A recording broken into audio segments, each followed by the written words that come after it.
ఆదిత్యాయ చ సోమాయ మంగళాయ బుధాయ చ గురుశుక్ర శనిభ్యశ్చ రాహవే కేతువే నమ.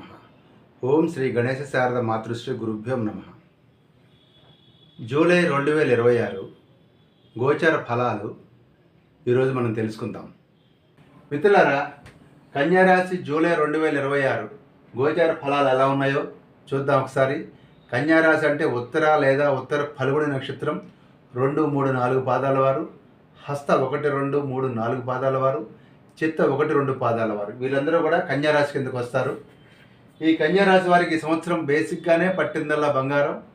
ప్రత్యేకంగా జూలై నెలలో వీరికి ఎలాంటి రిజల్ట్ ఉండబోతోందో గోచారం ప్రకారం మనం చూద్దాము. చూసినట్లయితే వీరికి లగ్నానికి షష్ఠ స్థానంలో అంటే శత్రుస్థానంలో రాహు ఉన్నాడు, ఆయన రచితమూర్తిగా ఉన్నాడు. మరోపక్క సప్తమంలో శని ఉన్నాడు, ఆయన తామ్రమూర్తిగా ఉన్నాడు. ఇక మరో పక్కన భాగ్యస్థానంలో కుజుడు ఉన్నాడు. అలాగే రవి బుధులు రాజ్యస్థానంలో ఉన్నారు. మరో పక్కన లాభస్థానంలో గురు శుక్రులు ఉన్నారు. గురు శుక్రులు 11వ స్థానంలో లాభస్థానంలో అనుకూలంగా ఉన్నారు. అదేవిధంగా కేతువు రజతమూర్తిగా ఉన్నాడు. కేతువు రజతమూర్తిగా వ్యయ స్థానంలో ఉన్నాడు. సో ఇలా ఉన్నట్లయితే ఎలాంటి రిజల్ట్ రాబోతున్నాయి? ఫస్ట్ పాయింట్ శని. ఈ శని ఎప్పుడైతే సప్తమ స్థానంలో ఉన్నాడో కుటుంబంలో హెల్త్ ప్రాబ్లమ్స్, అనారోగ్యం కారణంగా డబ్బు ఖర్చు పెట్టాల్సి వస్తుంది. స్పౌస్ హెల్త్ చూసుకోవాలి. అదేవిధంగా వ్యాపారాల్లో అంటే ఒక విధంగా చెప్పాలంటే partner, any type of partner, వ్యాపారంలో పార్ట్నర్ కావచ్చు, ఫ్యామిలీలో పార్ట్నర్ కావచ్చు, వాళ్ళకి హెల్త్ ప్రాబ్లమ్స్, వాళ్ళతోటి కొన్ని సమస్యలు వచ్చేటువంటి అవకాశం ఈ శని కారణంగా ఉంది. అయితే కేవలం ఆ 1-2 గ్రహాలను కాదు, అన్ని గ్రహాలని కలిపి మనం వెయిటేజ్ తీసుకోవాలి. రాహు షష్ఠ స్థానంలో ఉన్నాడు అంటే 6వ స్థానంలో. అతని వల్ల సుఖము, శుభము, ద్రవ్యలాభము, భూలాభము, కుటుంబ సౌఖ్యం, కాంపిటేటివ్ ఎగ్జామినేషన్స్లో విజయం. 6th ప్లేస్ ఎప్పుడు కాంపిటేటివ్ ఎగ్జామ్స్ని ఇండికేట్ చేస్తుంది. ఎనీ టైప్ ఆఫ్ ఎగ్జామ్, లేదా యుద్ధం, లేదా శత్రువులతో పోరాటం, సరిహద్దు వివాదం, పక్కింటి వాళ్ళతో గొడవ అని 6th ప్లేస్. ఈ 6th ప్లేస్ మీకు చాలా అనుకూలంగా ఉంది. అలానే గొడవ పెట్టుకోకండి, కానీ మీకు అత్యంత అనుకూలము.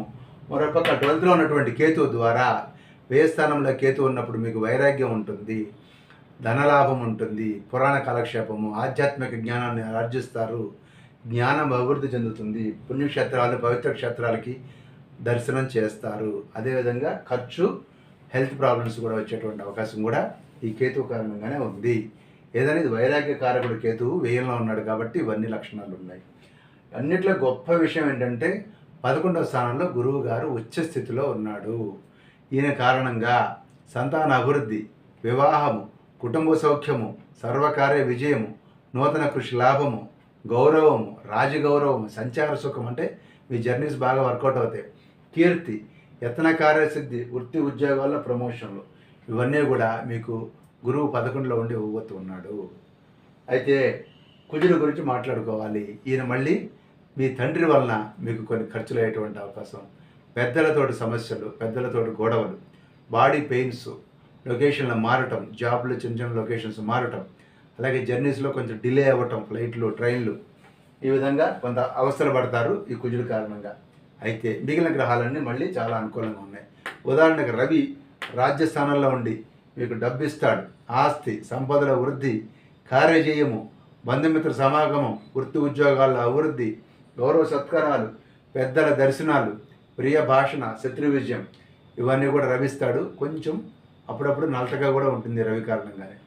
మరోపక్క బుధుడు వల్ల శుభము, ధనము, అదేవిధంగా ఆభరణాలు, రాజాదరణ, జన సహకారం, అలాగే వృత్తి వ్యాపారాల్లో లాభాలు, ఇవన్నీ కూడా మీకు బుధుడి కారణంగా రాగా, శుక్రుడు మీకు లాభంలో ఉండి ఆయన అసలు ఊరుకోడు, ఇంకా మీకు అద్భుతాలను ఇస్తున్నాడు. ఇళ్ళు, వాకిళ్ళు, ధనము, ఆస్తులు, ఐశ్వర్యము, బంధుమిత్రుల వల్ల లాభాలు, వివాహాలు, శుభకార్యాలు, మధుర పదార్థాల భక్షణం, కీర్తి ప్రతిష్టలు, తేజవృద్ధి, ఇలాంటివన్నీ మీకు శుక్రుడు ఇవ్వబోతున్నాడు. మొత్తం మీద నెలంతా కూడా మీకు ఒకే రకమైనటువంటి రిజల్ట్ మీకు ఉంది. రాహు, కేతువు, గురువు, రవి, బుధ, శుక్రులు అంటే ఇక్కడ చెప్పినటువంటి 8 గ్రహాలలో 6 గ్రహాలు మీకు ముఖ్యంగా రాహు, కేతువు, గురువు అత్యంత అనుకూలంగా ఉన్నారు. ఒక్క శని భగవాను ఒక్కడిని మీరు కాస్త జాగ్రత్తగా, శనిని కుజుడిని జాగ్రత్తగా చూసుకోవాలి. ఈయన సుబ్రహ్మణ్యేశ్వర స్వామి ఈయన శివుడు. ఓకే, మార్నింగ్ వాక్ చేయండి, సుబ్రహ్మణ్య పూజ చేయండి, గుడికి గోపురానికి వెళ్ళిరండి, శనికి సంబంధించి మార్నింగ్ వాక్ చేయండి, లేదా శివుడికి అభిషేకం చేయించుకోండి. మీకు ఎక్స్ట్రాఆర్డినరీ రిజల్ట్స్. మీరు లాంగ్ లాస్టింగ్ ప్లాన్స్, పెళ్ళిళ్ళు చేసుకోవాలన్నా, ఇళ్ళు కట్టుకోవాలన్నా, లేదా జాబ్ గురించి ప్రయత్నం చేయాలన్నా చాలా అత్యంత అనుకూలమైనటువంటి దశ ఈ దశ. కాబట్టి దీన్ని ఉపయోగించుకొని సద్వినియోగం చేసుకొని అభివృద్ధి పొందండి. స్వస్తి.